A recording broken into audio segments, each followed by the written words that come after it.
she used to play in this forest not far from her house. They lived in a suburban style, like 50s, one story. Not far away was train tracks, and beyond that was a woods with a creek. Her mother didn't like her going out there alone very often, but she did it anyway. She enjoyed spinning around under the trees, just seeing them wave at her, the quiet of the forest, the whispers of the forest, the tranquility of the forest. The city was loud, you know. It's always like coughing and sputtering and yelling and honking. And when she was in the forest, it was peaceful. She found peace there. And then, one day, when she was out in the forest alone, she came upon a torn, stained, and wet teddy bear lying on the ground. As soon as she saw this teddy bear, she was overwhelmed with a sort of sadness.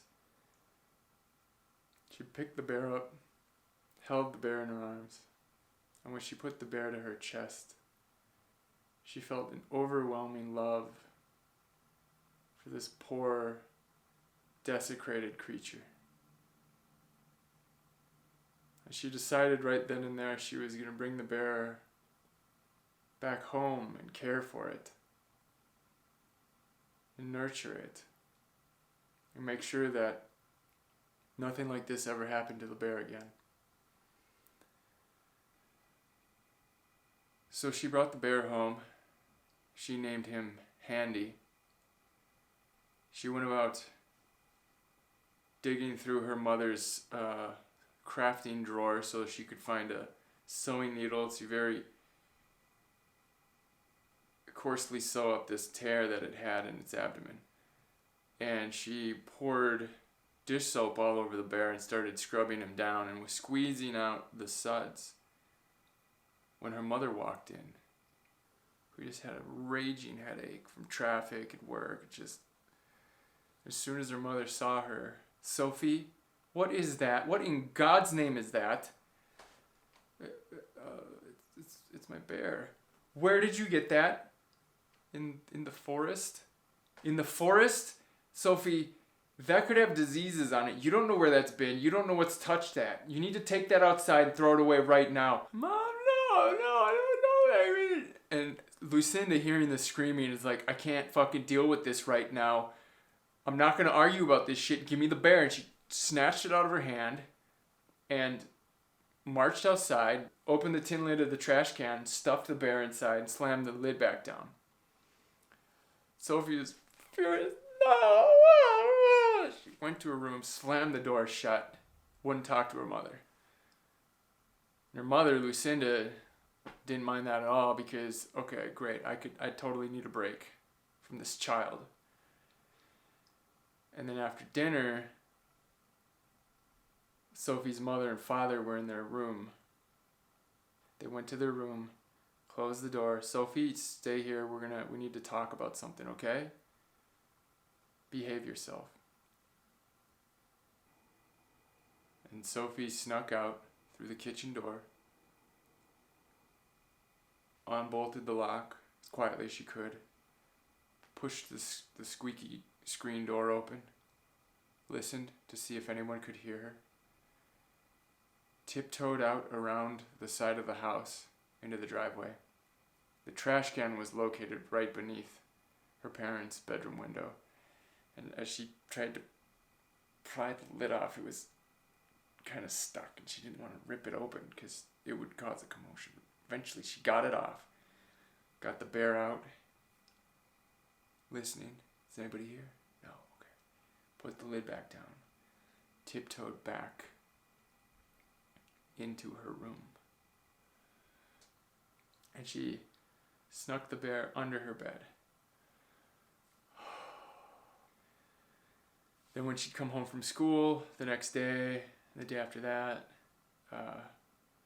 First thing she would do is run into her room, shut the door, look under the bed.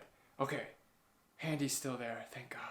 And she would pick him up and hold him to her chest and just rock back and forth and just feel love, love for this teddy bear. And then she would say things to him like, I love you so much, Handy. When I get older, we're going to go on road trips and I'm going to buy you ice cream and we're going to see everywhere. We're going to go to the coast and we're going to do a lot of fun things that Mom won't let us do right now.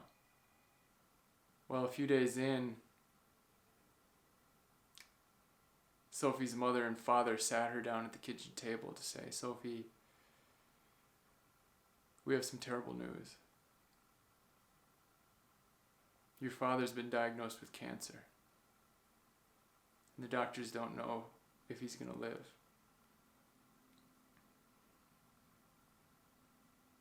Sophie just got quiet.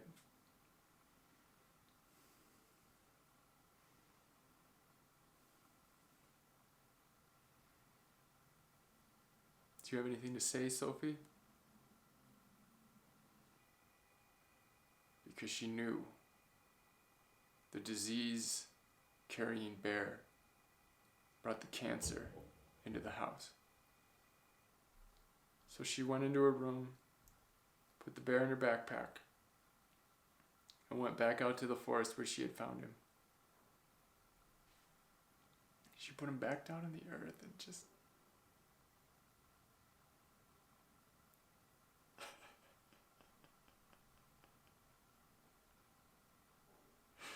cried her eyes out right there. I'm sorry, Handy, I'm sorry. I'm sorry, I told you I'd take care of you and I can't take care of you. I'm sorry, Handy. Cried her eyes out. And left Handy there in the forest. And then, a few days later, as the family was sitting around watching TV together, on the news was a story about a young woman who went missing from that exact same spot. And Sophie's mother turned to Sophie to say, you see, Sophie, you see what kind of evil is in the forest? And Sophie just... You're not going to go out there anymore and take things from the forest, right? She got up, ran to her room, shut the door.